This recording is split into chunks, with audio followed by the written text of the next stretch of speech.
ఓం నమ శివాయ. అందరికీ నమస్కారం అండి. ఏప్రిల్ 6న శ్రీరామనవమి. శ్రీరామనవమి రోజున ఏం చేసినా చేయకపోయినా ఈ ఆకు తింటే చాలు, ఒక గంటలో దారిద్ర్యాలు పోయి అదృష్టం పడుతుంది. శ్రీరామనవమి రోజున ఈ ఆకు తినడం వల్ల ఆయుష్ పెరుగుతుంది. అంతేకాదు, నిరంతరం డబ్బు వస్తూనే ఉంటుంది. అపర కుబేరులుగా మారిపోతారు. శ్రీరామనవమి రోజున ఈ ఆకు తినడం వల్ల మీకు 1000 ఏనుగుల బలం వస్తుంది. రాముల వారి యొక్క అనుగ్రహం కూడా కలుగుతుంది. శ్రీరామనవమి రోజున ఈ ఆకు తింటే కటిక పేదవాడు కూడా కుబేరుడుగా మారిపోతాడు.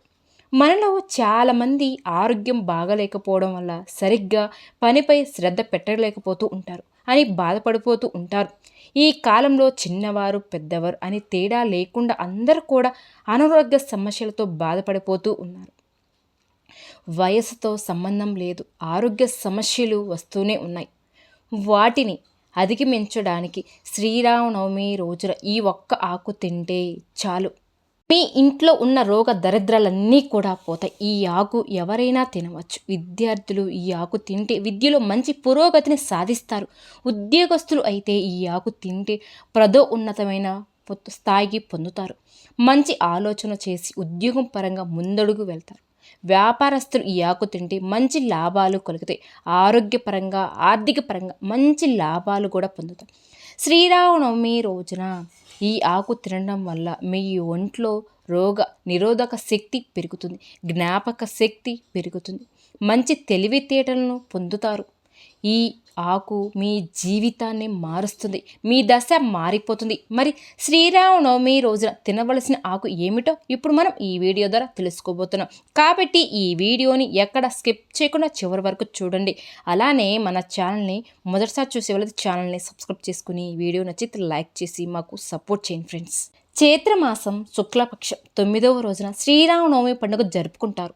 ఈ రోజుని శ్రీరాముడు జన్మించాడు. శ్రీరామనవమి ఏటా వసంత ఋతువు చైత్ర శుద్ధ నవమి నాడు జరుపుకుంటూ ఉంటారు. అంతేకాకుండా రాముడు వారు 14 ఏళ్ళు అరణ్యవాసం తర్వాత అయోధ్యకు కూడా చేరుకున్న పట్టాభశక్తుడు అయింది కూడా ఈరోజే. ఈరోజు శ్రీరాముల వారి కళ్యాణం కూడా జరిగింది అని పండితులు కూడా చెప్తూ ఉన్నారు. మరి ఇంత పవిత్రమైన రోజున ఈ సంవత్సరం దేశవ్యాప్తంగా ఏప్రిల్ 6వ తేదీన శ్రీరామనవమి పండుగను అత్యంత ఘనంగా అంగరంగ వైభవంగా జరుపుకుంటూ ఉంటారు. శ్రీరామనవమి రోజున బ్రహ్మముహూర్తంలో నిద్రలేచి శ్రీరాముల వారికి మరియు సీతమ్మ వారికి మనస్ఫూర్తిగా నమస్కరించుకుని ఆ రోజున ప్రారంభిస్తే చాలా మంచి జరుగుతుంది. అలాగే ఇంటిని శుభ్రం చేసుకుని ఇంటి ప్రధాన ద్వారాలకు మామిడి ఆకులు తోరణాలు కట్టుకొని ఇంటి ముందు అందమైన రంగుల వల్ల తీర్చిదిద్దుకొని శ్రీరామనవమి వేడుకలను జరుపుకోవడానికి సిద్ధం అవ్వాలి. ఇక స్నానం చేసే నీటిలో గంగా జలాన్ని కలుపుకొని శుభ్రంగా స్నానం చేసి అరచేతిలోని నీళ్లు తీసుకుని సూర్య భగవానుడికి సమర్పించాలి. శ్రీరామనవమి రోజున స్వామివారికి పూజించిన వారికి అష్టైశ్వర్యాలు చేకూరుతాయి. ఆ తర్వాత పానకపు వడపప్పు తీసుకుంటే అనారోగ్య బాధలన్నిటి నుంచి మీకు విముక్తి లభిస్తుంది. శ్రీరామనవమి రోజున భార్యాభర్తలు గొడవలు పడకుండా ఉంటే అంతా శుభమే జరుగుతుంది. దాంపత్య జీవితం సంతోషంగా ఉంటుంది, చిరకాలం అలాగే ఉంటుంది. ఎంతో భక్తితో శ్రీరాముని పూజించి ఉపవాస దీక్షను ఆచరిస్తే చేసిన పాపాలన్నీ కూడా తొలగిపోతాయని చాలామందికి నమ్మకం కూడా. కాబట్టి శ్రీరామనవమి రోజున ఉపచారాలతో శ్రీరామనవమి అత్యంత భక్తి భావంతో పూజించండి. శ్రీరాముడు దయతో మీకు బాగా కలిసి వస్తుంది. శ్రీరామనవమి రోజున చేయవలసిన కొన్ని పనులు ఇలా చేస్తే మీకు ఈ ఏడాదంతా కూడా అదృష్టం సుఖ సంతోషాలు కూడా లభిస్తాయి. ఈ సంవత్సరం ఈ రోజున పసుపు రంగు వస్త్రాలు ధరించాలి. ఉపవాస దీక్ష ఆచరిస్తే ఇంకా మంచిది. శ్రీరామనవమి రోజున పసుపు రంగు వస్త్రాలను పరిచి శ్రీరామ పరిహార విగ్రహాన్ని ఉంచి భక్తి భావంతో పూజించాలి. శ్రీరామ మంత్రాలు చదివి శ్రీరామ కళ్యాణ మంత్రాలు వింటే శ్రీరాముల వారి యొక్క కళ్యాణం తాంబూలాలు పోయడం చూస్తే సంవత్సరం అంతా కూడా ఆహారానికి మీకు లోటు అనేదే ఉండదు. శ్రీరామనవమి రోజున సీతారాముల విగ్రహం ఉంటే దానికి అభిషేకం చేస్తే పసుపు రాసి గంధము కుంకుమ బొట్టు పెట్టి ఎర్రటి పుష్పాలు సన్నజాజి తామర పువ్వులతో పూజ చేయాలి. విగ్రహం లేని వారు సీతారాముల ఫోటోకు గంధం కుంకుమ బొట్టు పెట్టి పుష్పాలతో పూజించాలి. ఆ తర్వాత ఇత్తడి లేదా ఎండి కుందుములలో నెయ్యితో దీపం వెలిగించాలి. ఇలా చేసినా కూడా సీతారాముల యొక్క అనుగ్రహం మీకు ఖచ్చితంగా ఉంటుంది. లక్ష్మీదేవి అనుగ్రహం కూడా మీకు లభిస్తుంది. రాముల వారికి పూజ చేసే సమయంలో ఎండి కాయిన్, రాగి కాయిన్ ఉంచాలి. ఇవి లేని వారు ₹1 బిళ్ళతో అయినా సరే తీసుకుని అభిషేకం చేస్తే అదృష్టం అనేది మీకు బాగా కలిసి వస్తుంది. అనంతరం వీటిని బీరువాలో పెట్టుకోవాలి. ఇలా చేస్తే మీకు ఏడాదంతా కూడా బాగా కలిసి వస్తుంది. ఈ రోజున ఉపవాసం ఉండడం శుభప్రదంగా భావిస్తారు. అంతేకాదు సంతోషము, శ్రేయస్సు కలుగుతాయి. చేసిన పాపాలన్నీ కూడా తొలగిపోతాయి. అయోధ్యలోని సరైన నదిలో పుణ్యస్థానాలు చేయడం వల్ల గత జన్మ పాపాలన్నీ కూడా తొలగిపోతాయని నమ్మకం. శ్రీరామనవమి రోజున శ్రీరాముల కీర్తనలు, భజనలు, స్తోత్రాలు పఠించడం వల్ల ఆనందం, శ్రేయస్సు లభిస్తాయి. రామభక్తి ఎంత ఎక్కువైతే అంత ఎక్కువ ప్రయోజనాలు కలుగుతాయని పండితులు కూడా చెప్తూ ఉన్నారు. ఈ రోజున హనుమాన్ చాలీస పఠించడం, నిరుపేదలకు ఉన్నతిలో దానం చేయడం చాలా మంచిది. దశమి తిథి వరకు 9 రోజుల పాటు అఖండ దీపం వెలిగించాలి. ఏవైనా సమస్యలు ఎక్కువగా ఉంటే పండుగ ముగిసే వరకు ప్రతిరోజు ఉదయం సాయంత్రం దీపాలు వెలిగించడం, ఉపవాసం ఉన్నప్పుడు పుష్కలంగా నీటిని తాగాలి. ఈ శ్రీరామనవమి రోజున ఎవరిని మోసం చేయకూడదు. నిజాయితీగా ఉండండి. మీరు చేసే ప్రతి పనిని చిత్తశుద్ధితో చేయండి. సాక్షాత్తు శ్రీ మహావిష్ణువు స్వరూపమైన శ్రీరాముని పూజించే శ్రీరామనవమి రోజున కొన్ని పనులకు దూరంగా ఉండాలి. ఈ రోజున అత్యంత నియమ నిష్టలతో శ్రీరాముల వారిని పూజించాలి. శ్రీరామనవమి రోజున అసలు చేయకూడని పనులు కొన్ని ఉన్నాయి. ఈ రోజున మాంసాహారం, ఆల్కహాల్ అస్సలు తీసుకోకూడదు.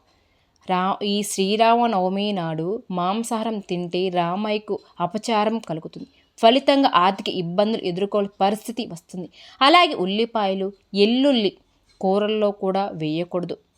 నవరాత్రుల సమయంలో జుట్టు కత్తిరించడం లేదా షేవింగ్ చేయడం అస్సలు మంచిది కాదు. శ్రీరామనవమి నాడు ఎవ్వరు కూడా వివాదాల జోలికి వెళ్ళకండి, గొడవల జోలికి వెళ్ళకండి. ఎవరితో కూడా గొడవలు పడవద్దు, హింస చెయ్యరాదు. ముఖ్యంగా భార్యాభర్తలు అస్సలు గొడవలు పడకండి. ఇతరులను వ్యవహారాల్లో కూడా మీరు వివాదాల్లో తలదూస్తే రామయ్యకు ఆగ్రహం వస్తుంది. ఫలితంగా ఆర్థిక కష్టాలు కూడా వస్తాయి. కనీసం 9 రోజుల పాటు రాముడి యొక్క ఆశయాలను పాటించడానికి ప్రయత్నించండి. ఇతరులను విమర్శించడం లేదా వారి గురించి చెడుగా మాట్లాడడం మానుకోండి. కష్టాలు ఉన్నవారిని వారి పట్ల దయగా, ఉదారగా ఉండండి. శ్రీరామనవమి వేడుకను చేసేవారు, శ్రీరాముడు వారి కళ్యాణం చేసేవారు వెల్లుల్లి, ఉల్లిపాయలు ఆహారంలో తినడం మానుకోవాలి. ఆహారం మాత్రమే కాదు, మద్యం సేవించడం, ధూమపానం చేయడం వంటివి కూడా శ్రీరామనవమి నాడు అస్సలు చేయకూడదు. ప్రాముఖ్యంగా చెప్పాలి అంటే ఈ రోజున మాటకు కట్టబడి ఉండడం, ధర్మాన్ని పాటించడం, ఏకప్రతివత్తుడుగా ఉండడం, ఎల్లప్పుడూ సత్యం మాట్లాడడం, మంచి ప్రవర్తన, సద్గుణాలను గుర్తుగా నవమి రోజున ముఖ్యంగా ఈ శ్లోకం పఠించాలి. శ్రీరామ రామ రామేతి రమే రమే మనోహరం సహస్రనామ తత్తుల్యం రామనామ పరావని. ఈ శ్లోకం 3 సార్లు స్మరిస్తే చాలు. శ్రీ విష్ణు సహస్రనామ పారాయణం చేసినంత ఫలితం మీకు వస్తుంది. భక్తులకు శివసహస్రనామ ఫలితం కూడా లభిస్తుంది. ఇక ఎంతో విశిష్టత ఉన్న శ్రీరామనవమి రోజున మీరు తినవలసిన ఆకు తమలపాకు అండి. శ్రీరామనవమి రోజున ఉదయం ఖాళీ కడుపుతో తమలపాకును తినాలి. ఉపవాసం ఉన్నవారు కూడా తమలపాకును తినవచ్చు. ఇది ఆకలి వేయకుండా ఉంచుతుంది. తమలపాకును తినడం వల్ల రోగ నిరోధక శక్తి కూడా పెరుగుతుంది. శ్రీరామనవమి రోజున శ్రీరాముడికి పూజ చేసిన తర్వాత ఒక తమలపాకును తీసుకోండి. ఆ తమలపాకును శుభ్రంగా కడిగి దానిపై తేనె రాసుకొని ఒక ప్లేట్లో పెట్టండి. ఆ ప్లేట్లు శ్రీరాముల వారి పటం ముందు పెట్టి మీకున్న ఆరోగ్య సమస్యలు చెప్పుకోండి. ముఖ్యంగా మీకున్న బాధలు, సమస్యలు అన్నీ చెప్పుకోండి. మీరు జీవితంలో ఎదగడానికి అడుగు వస్తున్న సమస్యలన్నీ కూడా మీకు ఇబ్బందులు కడుతున్న అడ్డంకులు వస్తున్న సమస్యల గురించి అన్నీ చెప్పుకోండి. ఆకును తెలియజేయండి. తమలపాకు శ్రీరామనవమి రోజున తింటే చాలా మంచి జరుగుతుంది. తమలపాకుకు గంగర వ్యాధిని తగ్గిస్తుంది. జీవక్రియ సమస్యలు అధిక బరువును తగ్గిస్తుంది. తమలపాకుకు తింటే ఎలాంటి ఆరోగ్య సమస్యలున్నా తగ్గిపోతాయి. క్యాన్సర్ కణాలు కూడా పెరగకుండా నిరోధిస్తుంది. గ్యాస్ సమస్య నుంచి ఉపశమనం పొందడంలో సహాయం చేస్తుంది. శరీరంలో ఐరన్ కూడా పెంచడంలో తమలపాకుడు ఎంతోగా మీకు సహాయం చేస్తుంది. తమలపాకు తింటే మీకు ఉన్న ఎన్నో రకాల ఆరోగ్య సమస్యలు తగ్గిపోతాయి. ఒక తమలపాకు మీ జీవితాన్ని మారుస్తుంది. శ్రీరామనవమి రోజున స్వామివారికి పూజించడానికి తమలపాకును ఉపయోగిస్తారు కదా. పూజ కోసం తెచ్చిన తమలపాకులో నుంచి మీకోసం మీ ఇంట్లో ఉన్న వారందరూ కూడా, మీ కుటుంబ సభ్యులందరూ కూడా ఒక్కొక్క ఆకు తీసుకొని ఒక్క పలుకు పెట్టుకొని పూజ పూర్తయిన తర్వాత ప్రసాదంగా తినే ముందు తమలపాకులో తేనె వేసుకుని తినండి. మీ పిల్లలకి కూడా శ్రీరామనవమి రోజున తమలపాకులో తేనె వేసి ఇచ్చి వాటిని తినమని చెప్పండి. ఈ ఆకు తింటే తెలివితేటలు బాగా పెరుగుతాయి. చదువులో పురోగతిని సాధిస్తారు. ఈ ఆకు తినడం వల్ల ఆరోగ్య సమస్యలన్నీ పోతాయి. ఆరోగ్యానికి అయ్యే ఖర్చు దాదాపు మిగులుతుంది. తమలపాకు తిన్న వారికి అదృష్టం మీకు చేకూరుతుంది. ఆరోగ్యం మీకు మంచిగా లభిస్తుంది.